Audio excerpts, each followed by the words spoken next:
Donc bonjour, bonsoir, indépendamment de là où vous êtes. Bienvenue sur la chaîne YouTube Le Chemin de Way Ministry. Pour ceux et celles peut-être qui sont nouvelles sur cette chaîne, je vous invite à souscrire sur le petit bouton rouge et surtout à ne pas oublier d'activer la notification. Aujourd'hui, nous allons parler de Jésus, plagiat des dieux païens. Donc Jésus, plagiat des dieux païens. Est-ce que Jésus-Christ a été plagié par rapport à des anciens dieux antérieurs? En effet, on prétend souvent que Jésus-Christ a été plagié ou adopté à partir de divinités païennes. Je suis sûr peut-être que vous avez déjà entendu cela dans vos conversations.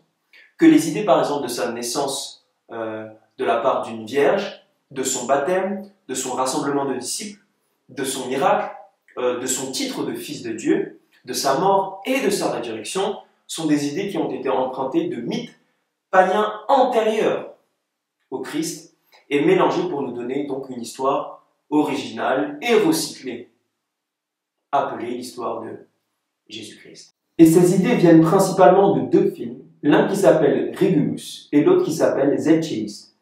Et Bill Maher, qui va faire le film Regulus, va nous dire ceci. Écrit en 1280 avant Jésus-Christ, le livre de mort décrit un dieu, Horus. Horus est le fils du dieu Osiris, né d'une mère vierge. Il fut baptisé dans une rivière par Anup le baptiseur, qui fut décapité par la suite. Comme Jésus, Horus était tenté seul dans le désert, guérissait les malades, les aveugles, chassait les démons et marchait sur l'eau. Il révéla Hazar des morts. Hazar se traduit donc par Lazare. Oh oui, il avait aussi 12 disciples. Oui, Horus a été le premier crucifié et après 3 jours il fut ressuscité. 2 femmes ont annoncé qu'Horus, le sauveur de l'humanité, était ressuscité. Donc ici on voit bien l'argument que ces personnes utilisent, sincère ou pas, c'est qu'ils ont trouvé des traces d'écrits qui étaient antérieurs, par exemple de 1280 ans avant Jésus-Christ, nous parlons de Horus, et nous décrivons un Dieu qui semble avoir les mêmes caractéristiques que Jésus-Christ. Et c'est répété ici aussi dans le film GTIS, que peut-être vous connaissez plus, qui d'ailleurs, lorsque vous faisiez des recherches, a été inspiré d'un livre qui s'appelle La conspiration du Christ, écrit par une femme qui est nommée Acharya. Et lorsqu'on étudie un peu plus sur ce livre, on voit que ce n'est pas le nom en réalité de la vraie auteure qui s'appelle en réalité Dorothy Murdoch. Pour ceux et celles qui souhaitent aller plus loin sur Dorothy Murdoch, vous allez voir qu'elle s'inspire principalement des livres de satanistes comme Madame Blavatsky, qui est la pilière en tout cas du mouvement de Nouvel Âge, et de son ami sataniste Aleister Crowley et l'un de ses disciples aussi, l'une de ses disciples qui s'appelle Alice Bailey, qui a inspiré énormément le Nouvel Âge, le yoga, tous ces mouvements-là, etc., etc. Et ces deux films d'ailleurs ne sont pas le seul, puisqu'il y a un livre qui a été sorti il n'y a pas très longtemps de Dan Brown qui s'appelle le Da Vinci Code, que vous connaissez sans doute. Et Dan Brown va dire ceci. Rien dans le christianisme est original. Donc on voit ici, ce sont les mêmes allégations, puisqu'en réalité, ils ont exactement les mêmes sources d'inspiration. Et on va voir si c'est vrai ou pas. D'ailleurs, comme Bart Ehrman le disait, qui est un professeur daté d'études religieuses à l'UNC, il a dit ceci. Les prétendus parallèles entre Jésus et les dieux sauveurs païens résident dans la plupart des cas de l'imaginaire moderne. Nous n'avons pas de compte à propos d'autres personnes nées de mères vierges et qui sont mortes en expiation du péché et ont été ensuite ressuscitées de la mort. Donc on voit ici qu'il semblerait que certains professeurs ont une contre-thèse de ces films-là. Et on va voir ensemble que bien que cette idée puisse être en tout cas vraie et peut faire douter un bon nombre de chrétiens, nous allons constater en approfondissant que ces supposés parallèles sont en réalité faux. Et on va prendre Dieu par Dieu païen pour voir si les parallèles sont bons ou pas par rapport à Jésus-Christ. Prenons par exemple l'exemple de Mithra. Mithra, d'après le film et d'après ses prétendus auteurs, est né d'une vierge, né le 25 décembre, a 12 disciples, fait des miracles, était mort et ressuscité le 3e jour, etc., etc. Laissez-moi d'ailleurs m'arrêter un petit peu sur né le 25 décembre. Dans cette vidéo-là, je ne vais même pas m'attarder sur le cas du 25 décembre. Est-ce que ces dieux païens sont nés le 25 décembre comme Jésus-Christ? Pour la simple et bonne raison que ce n'est même pas bibliquement vrai que Jésus-Christ est né le 25 décembre. Du coup, pour moi, j'estime que c'est un faux débat et que même si ces personnes-là sont nées le 25 décembre, même si ces dieux païens-là sont nés le 25 décembre, ça n'a aucune utilité ici dans notre étude puisque bibliquement parlant, il n'y a aucune indication de Genèse jusqu'au livre d'Apocalypse que Jésus-Christ soit né un 25 décembre. Donc je mets ça de côté et on va traiter ensemble tous les autres points. Le premier point de Mitra déjà, c'est qu'elle est née supposément d'une vierge. Vous savez mes frères et sœurs que c'est totalement faux. Dans un magazine français qui s'appelle Science et Avenir, l'article nous dit ceci, ça a été écrit en 2017, on nous montre l'immolation d'un taureau par Mitra, le dieu né d'une pierre, la pietra génétrix, donc né d'une pierre, selon la mythologie. Donc Mitra ici n'est même pas né d'une vierge, il est né d'une pierre. Et d'ailleurs, si vous étudiez la mythologie, vous allez voir que Mitra n'est même pas né étant bébé, il est né étant adulte. Jésus-Christ, mes frères et sœurs, est né étant bébé. Complètement différent de ce Mitra. Maintenant, est-ce que Mitra est mort et est-ce qu'il a été ressuscité? L'un des chercheurs qui s'appelle Ronald Nash a dit ceci. Les allégations de dépendance des premiers chrétiens au mitraïsme ont été rejetées pour de nombreuses raisons. Le mitraïsme n'avait aucun concept de mort et de résurrection de son Dieu, et aucune place n'a été trouvée pour aucun concept de renaissance, du moins à ses débuts. Dans son livre Images et valeurs dans le monde gréco-romain, Richard Gordon écrit qu'il n'y a pas de mort de Mitra. Donc ce sont des chercheurs qui ont estimé que dans l'histoire de la mythologie de Mitra, dans le mitraïsme, il n'y a pas de mort de Mitra. Mitra ne meurt pas. Mais voyons ensemble un autre témoin. Il y a le docteur Edwin Yamushi qui a déclaré ceci. Nous ne savons rien, et il dit bien rien de la mort de Mitra. Nous avons beaucoup de monuments, mais nous n'avons pratiquement aucune preuve textuelle, car c'était une religion qui était secrète. Mais je ne connais aucune référence à une supposée mort, et encore moins à une résurrection. Encore une fois, ce docteur nous dit que Mitra n'est pas mort, et s'il n'est pas mort, il n'y a pas de résurrection. Maintenant, est-ce que Mitra a été baptisé? Cette conception vient du fait que il y a plusieurs... lorsqu'on parle d'une certaine initiation dans le mitraïsme, il y a ce qu'on appelle un baptême. Maintenant, pour ceux et celles qui veulent rechercher, c'est très documenté, vous pouvez googler tout ça. Lorsqu'on parle de baptême dans le mitraïsme, déjà il n'y a aucune trace que Mitra a été baptisé, mais pour ceux et celles qui rentrent dans le mitraïsme, il y a ce qu'on appelle le baptême. Et dans ce baptême-là n'a rien à voir avec le baptême biblique.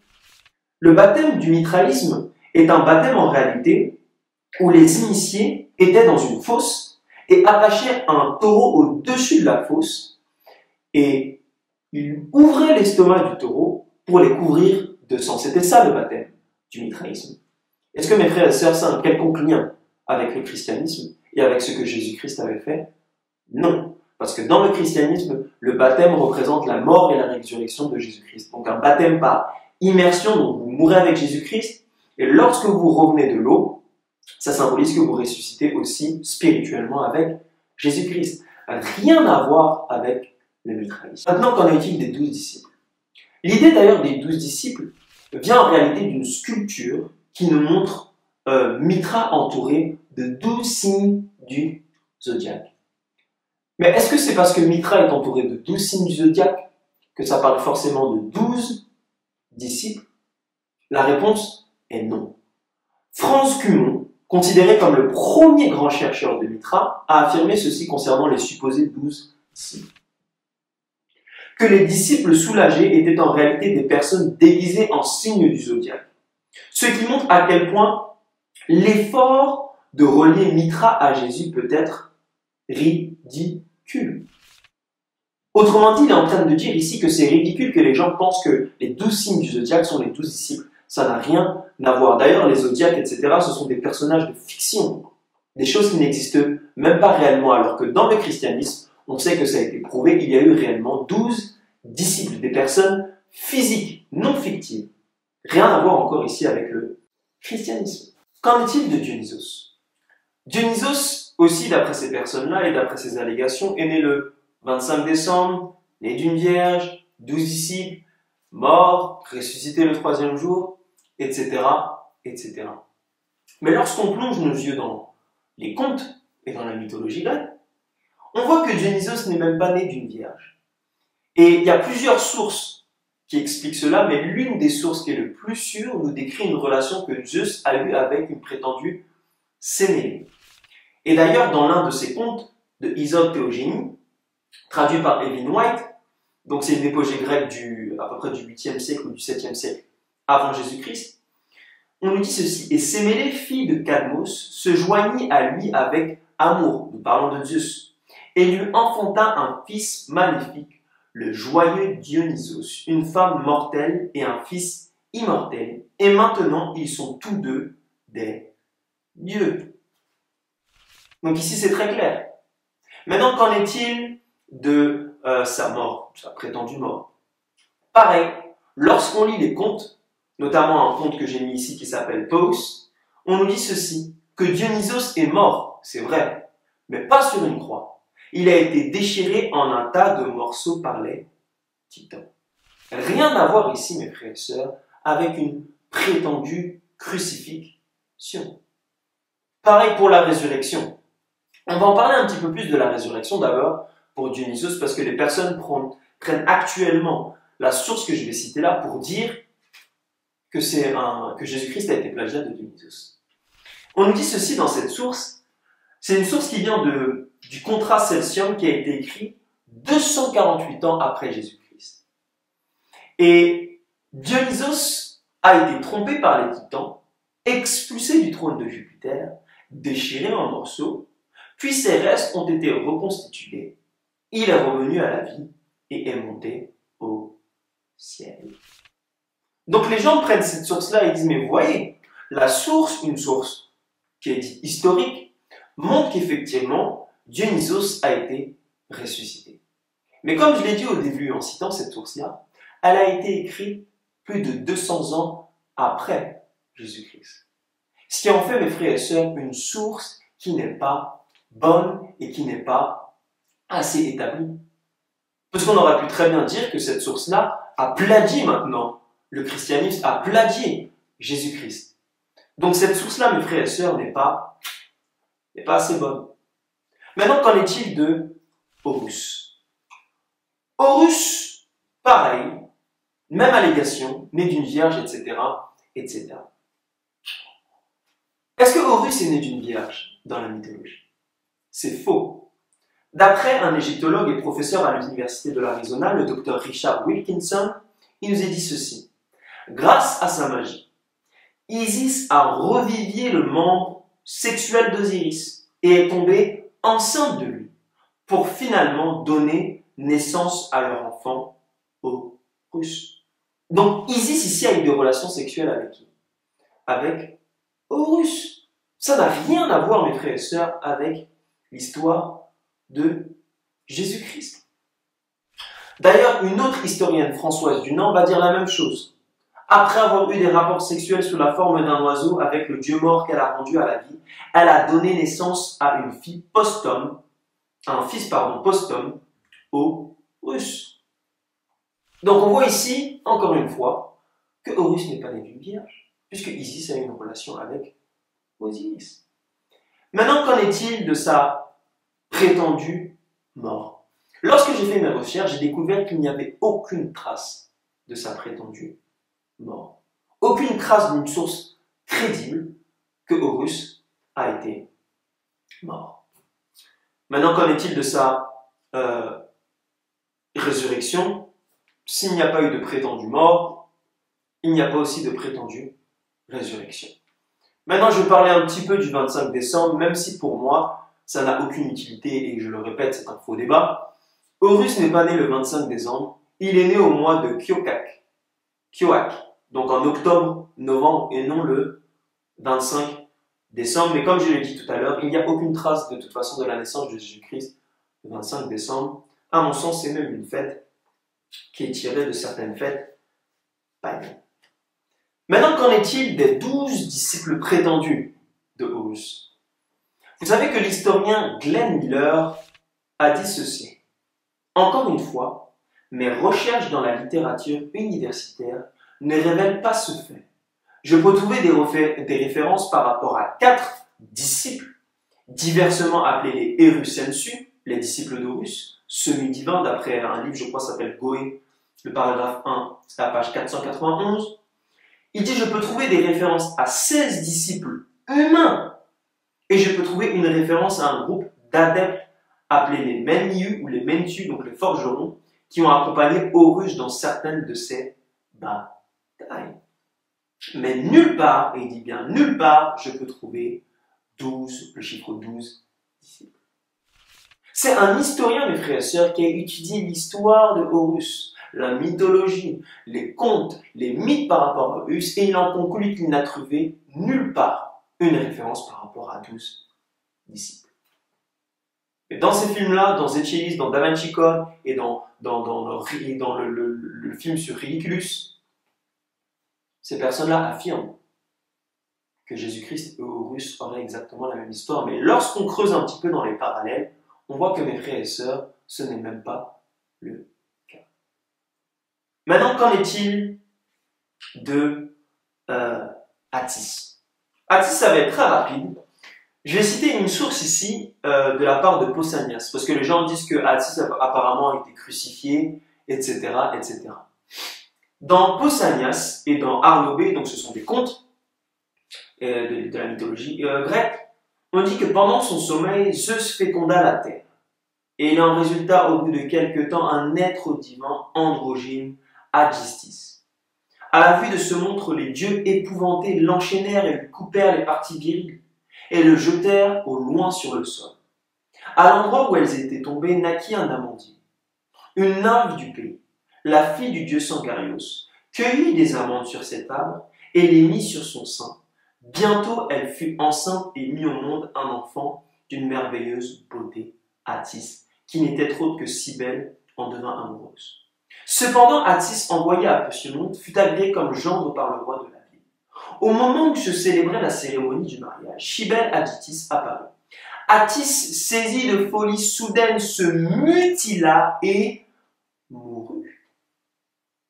Et on dit aussi Cybèle se repentit de ce qu'il avait fait. Elle implora Zeus qui lui promit que le corps d'Attis se conservait éternellement sans être corrompu par la mort et que sa chevelure ne cesserait pas de pousser. Puis la déesse traîna dans la caverne où elle habitait le pin sous lequel Attis était mort. Elle le suspendit aux branches de cet arbre de violette de pourpre, né du sang d'Attis. Elle éclata en pleurs et en sanglots. Donc ici, l'histoire de Attis est très claire d'après ces deux sources-là. Attis, premièrement, n'est même pas né d'une vierge. C'est pas ce que le texte nous dit. Deuxièmement, on nous dit que Attis n'est pas mort sur la croix. Il est mort mutilé, bien avant. Parce que les gens prennent l'histoire de l'arbre, le pin, pour dire en gros que, elle l'a suspendu sur le pin, donc il est mort crucifié. Mais c'est pas ce que les contes nous disent. Les contes nous disent qu'il est mort avant d'être suspendu. Et d'ailleurs, ici, on ne nous dit pas qu'il est mort crucifié, on nous dit simplement qu'ils l'ont suspendu aux branches de l'arbre. Et d'ailleurs, pour revenir un petit peu sur la crucifixion, mes frères et sœurs, la crucifixion, c'est quelque chose qui a été inventé par les Romains. Donc, bien après toutes ces histoires de contes et de mythologie grecque. Donc, ça n'a même pas de sens. Maintenant, qu'en est-il du dieu Adonis? Lui aussi, ça va être très rapide. D'après deux sources, donc le panthéon.org ou .org, Greek mythes et mythologie.com, qui nous parle de tous ces mythes-là, on nous dit ceci. Grâce à sa magie, Isis a revivifié le monde sexuel d'Osiris et est tombé en réalité Adonis, né de Phonyx et d'Aphesiba ou de Synras et de Métam. Une autre légende dit qu'il est né d'une relation incestueuse entre Mira et son père. Adonis n'a pas été crucifié et sa résurrection est annuelle, rien à voir avec le christianisme. Il passerait 6 mois en enfer avec Perséphone, puis les 6 autres mois d'Aphrodite sur la terre. Il n'y a rien de tout ça dans la Bible. Il n'était pas seul le sauveur de l'humanité et ne mourut pas pour l'humanité. Il fut tué par un sanglier envoyé par Artémis. Donc on voit ici, mes frères et sœurs, qu'il n'y a aucun parallèle avec Jésus-Christ ici. Déjà, il est né d'une relation incestueuse, ça n'a rien à voir avec la naissance de Jésus-Christ. Deuxièmement, on nous parle d'une prétendue résurrection, mais c'est une résurrection qui est annuelle, ça n'a rien à voir avec Jésus-Christ. Il y a encore moins ici la trace d'une éventuelle crucifixion, et il est encore moins mort pour l'humanité. Donc il n'y a aucun parallèle ici. Lorsqu'on compare les faits par rapport à la fiction de ce genre de film-là, on voit que dans les faits et dans l'histoire de ces prétendus mythes, il n'y a aucun parallèle entre les deux. Maintenant, qu'en est-il de la prétendue Krishna? Est-ce que Krishna est né d'une vierge? D'après un blog qui s'appelle The Divine Evidence, on nous dit ceci. Dans l'hindouisme, Krishna est considéré comme le 8e avatar de Vishnu, le 2e aspect de la Trinité hindoue. Presque chaque corrélation entre Krishna et Jésus-Christ peut être attribuée à Gersey Graves, un auteur du 19e siècle qui croyait que le christianisme avait été créé à partir de mythes païens. Bien que ces travaux aient été prouvés par des spécialistes comme étant faux et mal documentés, beaucoup se réfèrent encore par ignorance à ces arguments sans savoir qu'ils sont facilement réfutés en comparant simplement la Bible au texte hindou. Et c'est ce que va dire un chercheur d'ailleurs dans le livre Occident Mythologie, donc de Joseph Campbell, qui est un chercheur en mythologie. Il va dire ceci. En Inde, on raconte le même récit à propos du sauveur bien-aimé Krishna, dont le terrible oncle Kamsa était dans ce cas le roi tyran. La mère du sauveur, Devaki, était de la lignée royale, la nièce du tyran, et au moment de son mariage, le méchant monarque a entendu une voix mystérieusement qui lui faisait savoir que son 8e, écoutez attentivement, que son 8e enfant serait son tuteur. Il a donc enfermé avec son mari, la sainte noble Vasudeva, dans une prison étroitement surveillée où il a assassiné leurs 6 premiers enfants à leur arrivée. Ce qui veut dire déjà que celle qui a enfanté Krishna n'était même pas vierge, elle avait 7 enfants auparavant. D'ailleurs, si vous lisez le livre d'Isaïe qui a prophétisé qu'une vierge donnerait naissance au Messie de la Bible, c'est-à-dire Jésus-Christ, il a écrit 700 ans avant Christ, et au moins donc 100 ans avant Krishna. Donc je pourrais retourner là purement et pourrais dire que peut-être Krishna a été inspiré du livre d'Ésaïe. Maintenant, est-ce que Krishna a été crucifié? Dans le Mahabharata, le livre 16, la page 4, pardonnez-moi mon accent, on nous dit ceci. Un chasseur féroce du nom de Jara est ensuite venu là, désireux de chevreuils. Le chasseur prenant Krishna qui était étendu sur la terre en haute yoga, l'a pris pour un cerf et le transporta au talon avec une hampe et vient rapidement à cet endroit pour capturer sa proie.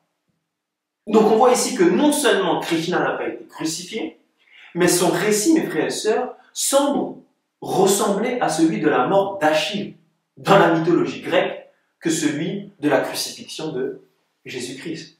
Donc est-ce que Krishna a été crucifié? Faux, elle n'a pas été crucifiée. Donc il n'y a aucun parallèle, encore une fois, avec Jésus-Christ.